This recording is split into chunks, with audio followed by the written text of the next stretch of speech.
Okay, so we're going to set up our chart the same way. So we have Houston. No, we don't. We have, Houston to Brenham. And then we have Brennan to Plano. Then we have rate, time, and distance. So now we fill in our chart. Our distance from Houston to Brenham was 250.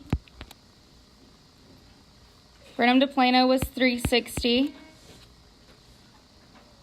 It takes a total of 11 hours.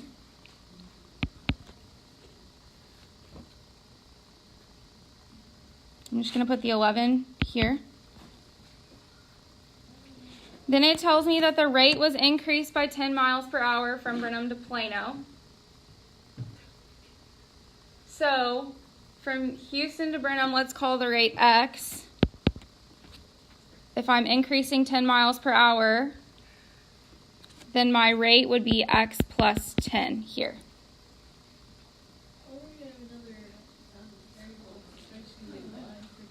So from here, what I can do is I don't know the times exactly, like I don't know the numbers of them, but I do know that time equals distance divided by rate. So I could say that the time is 250 over X. Where are you getting that from? Because time equals distance divided by rate.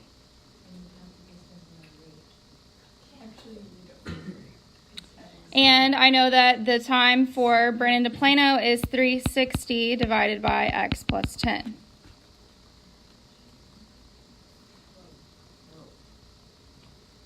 So when you don't have any times, but you do have the total time, you can use your formulas to fill in the missing boxes, okay?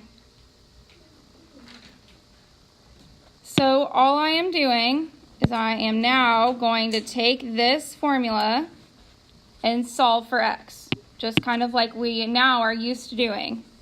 So 250 over X plus 360 over X plus 10 equals 11.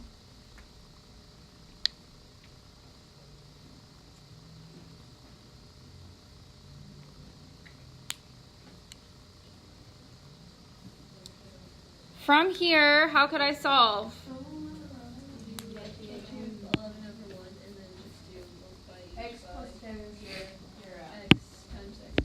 Perfect.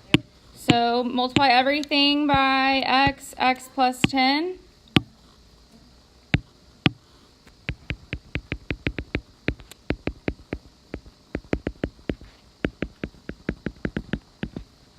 The X's will cancel and you're left with 250. X plus 10 plus 360X equals 11X, X plus 10.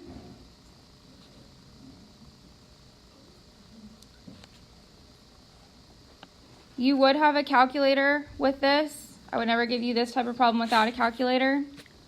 But essentially what I want to do now is get all of my X's to one side. So I'm going to distribute.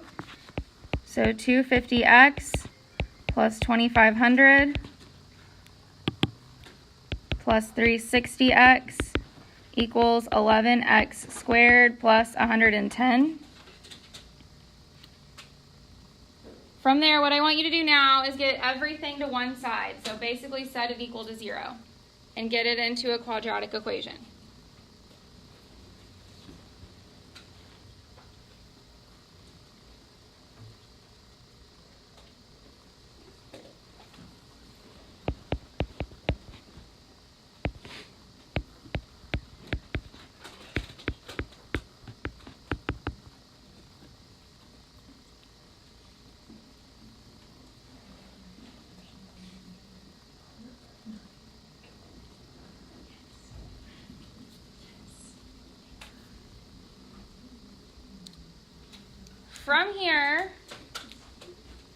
From here, you have two options. You could, I think this is factorable, but sometimes it will not be. So kind of like we discussed last class when I said, well, if it's not factorable, you could do the quadratic formula.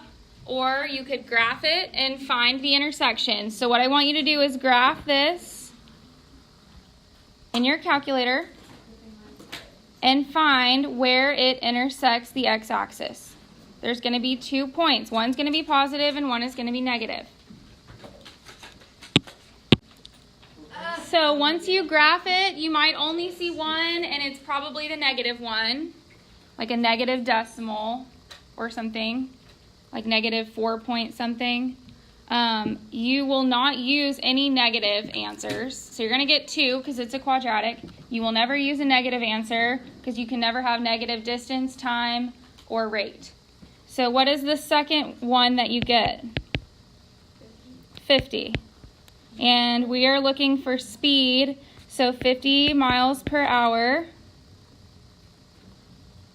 But from Brenham to Plano, we're going to do what?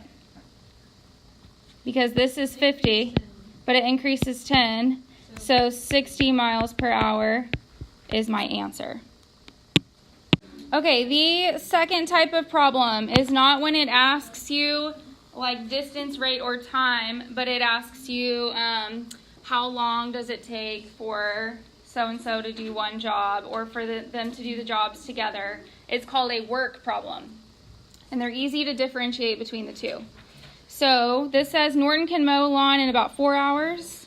When Norton and Jesse work together, they can mow the same lawn in 2.5, but Jesse wants to know how long it would take if she worked alone. So with these, you will set them up exactly the same way. So I'm going to label my people to the left. So I've got Norton, I have Jesse, and I'm going to put together.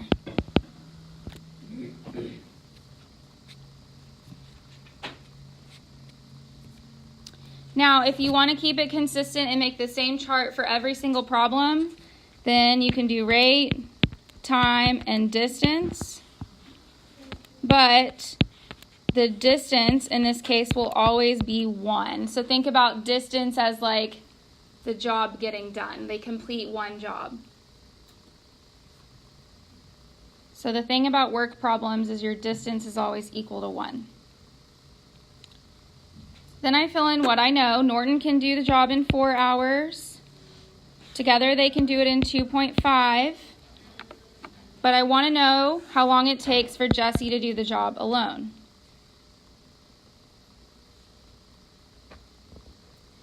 Now, work problems can only be solved in the rate column. So you can't say that 4 plus x equals 2.5 because that will not work. You have to incorporate the amount of job that they're doing. So if you look at the top, rate is equal to what? Distance divided by time. So I'm going to put distance divided by time, distance divided by time, distance divided by time.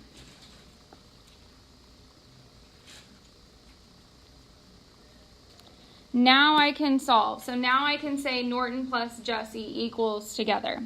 So I can say that 1/4 plus 1 over x equals 1 over 2.5. So the thing about work problems is they can only be solved in the rate column. And it'll work this way every single time. The work problems are actually easier. From here, how can I solve this now? Yeah, 4x 2.5. And you can leave it like 4 times 2.5 times x like this. Just combining everything together. Here the 4's cancel, so I'm left with 2.5x. Here the x's cancel, so whatever 4 times 2.5 is. And here the 2.5's cancel, so I'm left with 4x. So I just combined all of my denominators because I want to just get rid of all of them. So then from there, 4 times 2.5 is 10. And if I move the 2.5 over, I get 1.5x. So x equals what? 6.67 hours. If it's 2/3 of an hour, how many minutes would that be? 6 hours and 40 minutes? I would accept either. Question. Yes. Can you just combine your bottom denominators, like make it a 10x? Yeah, I just left them unsimplified because it was easier to cancel that way.